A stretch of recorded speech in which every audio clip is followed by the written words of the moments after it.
आप सभी का स्वागत है मेरे चैनल पर। आज की इस वीडियो में प्रेमानंद महाराज जी ने आपको बताया है कि जवानी में भजन क्यों करें। भजन करने के लिए तो व्यवस्था होती है।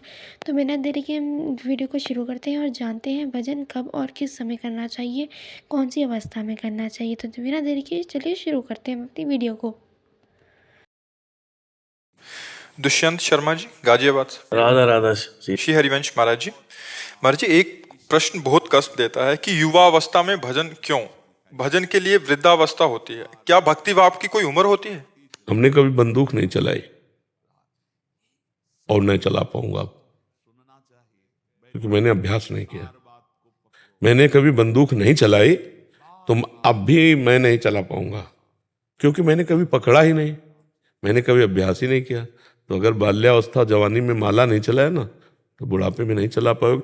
अगर आप कुमार अवस्था से भगवत भजन में नहीं लगेंगे तो आप भजन नहीं कर सकते। देखो कितना कठिन है बच्चा भजन करना। जवान हो, 1 घंटा केवल हमें समय दो। राधा नाम ऐसे सामने लिखा होना चाहिए, 1 घंटा मन ना हटे राधा नाम से, तो हमें बताना, करके देखो, है नहीं बच्चा? तो जिंदगी भर प्रपंच किया तो बुढ़ापा भजन कैसे होगा? जिंदगी में कभी पिस्तौल नहीं पकड़ी तो हम निशाने पे गोली चला ला तो बात जले तो भरला ले आएगा। हम जानते नहीं ना तो निशाने पे कैसे? तो जिंदगी में भजन नहीं किया तो ठीक एकाग्रता परमात्मा में कैसे हो सकती बुढ़ापे में? बात मानते हो नहीं? हाँ, इसीलिए बच्चा जवानी भजन और भोग दोनों को लेकर के है। भोग संयम से, ब्याह हमारे यहाँ भारतीय पद्धति है, जब तक ब्याह ना हो तब तक ब्रह्मचारी, और जब ब्याह हुआ तो अपनी पत्नी से अनुराग धर्म पूर्वक, दूसरी माता बहनों की तरफ पूज्य भाव और नाम जप, बढ़िया जिंदगी कट रही।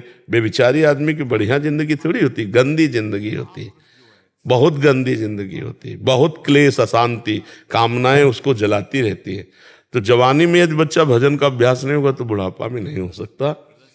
अगर जवानी में भजन का अभ्यास किया है, जीवन में भजन का अभ्यास किया है, तो बुढ़ापे में चकाचक भजन होगा। अगर जवानी में भजन का अभ्यास नहीं किया तो बुढ़ापे में कोई कहे 70-75 में कि अब हम नहीं, वही चित्त जाएगा जहां पूरे जीवन अभ्यास किया है।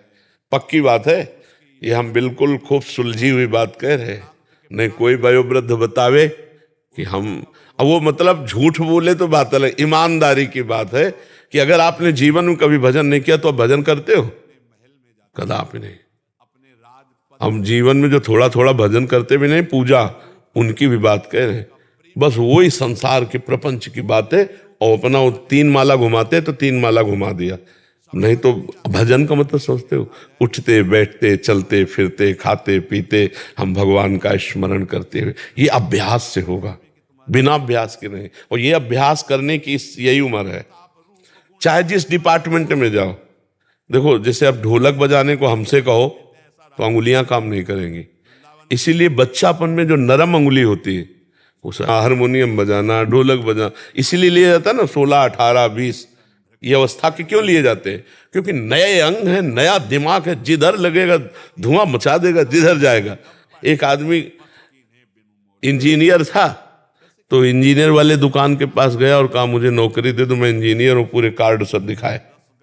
उसने एक जनरेटर खोला और कहा इसे बांध के चला दो, तुम जितने रुपए कहोगे वो तुम्हारे हिसाब के हम रुपए दे देंगे। पूरा जनरेटर उसने बांध दिया, चलाया, चला ही नहीं। फिर शाम हो गई, बोले फिर खोल लो, फिर बांध लो, बांध ले, फिर नहीं चला।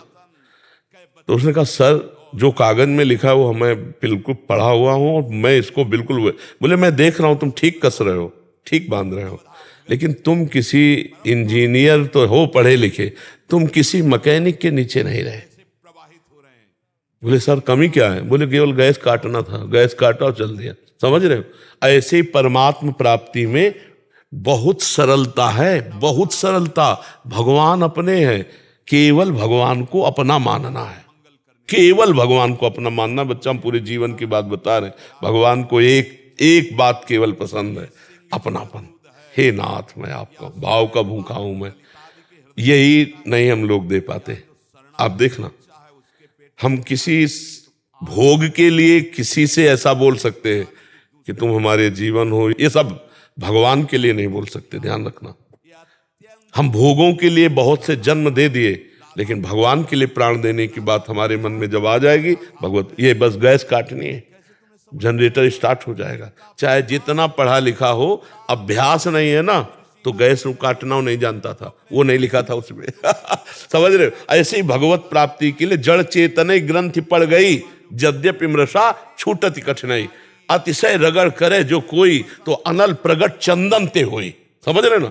चंदन को घसो तो चंदन शीतलता देता ना, आग पैदा कर देगा। अतिशय रगड़ करे जो कोई, तो अनल प्रगट चंदन से होई। दिमाग हर समय परमात्मा में क्या नहीं मिल जाएगा, लेकिन दिमाग परमात्मा में लगाना बच्चा कोई हलवा खाना थोड़ी। देख लो आप सब हो, आप देख लो कितनी देर लगा सकते हो। तो इसलिए बच्चा जवानी से भगवान में लगे, तभी बुढ़ापा सफल होगा। स्मृति कमजोर हो जाती है, अंग कमजोर हो जाते हैं, उसकी सामर्थ्य में वो बात नहीं रहती जो जवानी में। जवानी में हर इंद्रियां प्रफुल्लित रहती हैं, तो हम भजन में उसको लगा सकते हैं, हम तपस्या में भी लगा सकते हैं, हम जितेंद्रिय हो सकते हैं, हम बुरे काम से बड़े बुरे बन सकते हैं, नहीं बुरे बन सकते। इसलिए अगर जीवन में चोरी नहीं सीखी तो बुढ़ापा में चोरी वो नहीं सीख सकता, चोरी भी नहीं सीख सकता। और अगर जीवन में चोरी की है तो बुढ़ापे में दांव दिखा देगा, चाहे बैठे बैठे दिखा देगा। जब ये निम्न कोटि के कार्यों के लिए अभ्यास की जरूरत है, तो उच्च भगवान के चिंतन के लिए अभ्यास की अत्यंत, ये प्रहलाद जी के वचन है कि कौमार अवस्था से भगवान का भजन करना चाहिए, तभी बात बनती है बच्चा। मैं आशा करती हूँ कि आपको मेरी वीडियो अच्छी लगी होगी, तो इस वीडियो को प्लीज़ लाइक कर देना। चैनल पर नए हो तो चैनल को सब्सक्राइब कर देना। सब्सक्राइब के पास वाले बेल आइकन को प्लीज़ क्लिक कर देना, ताकि चैनल की जो भी न्यू वीडियो है उसकी नोटिफिकेशन सबसे पहले आप तक पहुँच पाए। कमेंट बॉक्स में ज़रूर बताना कि आपको मेरी वीडियो कैसी लगी। Thank you everyone, thanks for watching, bye bye.